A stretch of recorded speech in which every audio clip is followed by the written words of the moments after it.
তুমি মেসওয়াক করা ফজিলত তো জানো, খাওয়ার শেষে মিষ্টি মুখের হাদিসটাও মানো। তুমি মেসওয়াক করা ফজিলত তো জানো, খাওয়ার শেষে মিষ্টি মুখের হাদিসটাও মানো। শুধু হক কথাটা উচ্চ স্বরে বলতে পারো না, অন্যায় দেখে বারুদ হয়ে জ্বলতে পারো না। কেমন মুসলমান তুমি একটু ভাবো না, কেমন তোমার ঈমান একটু বলো না। তুমি যেই কালেমার দাওয়াত দিলে হাদিয়া তোহফা মেলে, দেখো সেই কালেমার দাওয়াত দিয়ে কত জনাজি জেলে। তুমি যেই কোরআনে রস করিলে বুকেতে নেই তুলে, দেখো সেই কোরআনের ব্যাখ্যা লিখে কেউ ফাঁসিতে ঝোলে। তুমি ভাঙনের খেলা খেলতে জানো, গড়তে জানো না, অন্যায় দেখে বারুদ হয়ে জ্বলতে পারো না।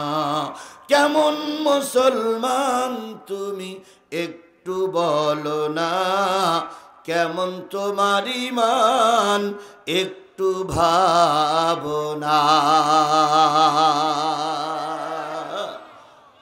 আবু জেহেল অনেকক্ষণ উপদেশ দিলেন। নবীজি বললেন, ওই আকাশের চাঁদ আর ওই আকাশের সূর্য যদি আমার হাতে এনে দাও, তবুও কালেমার দাওয়াত দেওয়া বন্ধ করব না। আবু জেহেলের রাগ হয়ে গেল,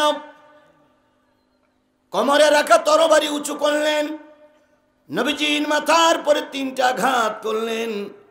দয়ার নবী, রহমতের নবী, যেই নবীর চেহারার দিকে তাকাই থাকলে মানুষের পেটে ক্ষুধা থাকতো না। মদিনার মানুষেরা বলেছেন, বাচ্চাগুলো ক্ষুধার্ত, কোনো খাবার জোগাড় করতে পারি না। বাচ্চাগুলো যখন খাদ্যর জন্য চিৎকার করতেন, মার বাবা খুব বুদ্ধি শুদ্ধি করে মদিনার মসজিদে পাঠিয়ে দিতেন।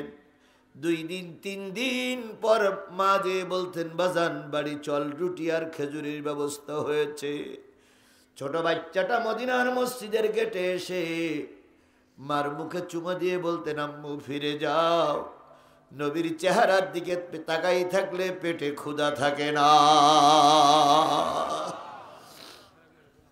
হযরত আনাস ইবনে মালিক বলেন, আমি একদিন পূর্ণিমার রাত্রিতে রাসূলের সঙ্গে ঘুরতেছিলাম, এক জায়গায় বসে গেলাম। আমি পূর্ণিমার চাঁদের দিকে তাকালাম আর নবীর চেহারার দিকে তাকালাম। পূর্ণিমার চাঁদের ভিতরে কলঙ্কময় কিছু দাগ দেখেছি, আমার নবীর চেহারার ভিতরে কোনো দাগ আমি খুঁজে পাইনি। সেই নবীর মাথায় কয়টা আঘাত করেছে আবু জেহেল? 3টা। রক্তাক্ত নবী, চেহারাটা মলিন হয়ে গেল।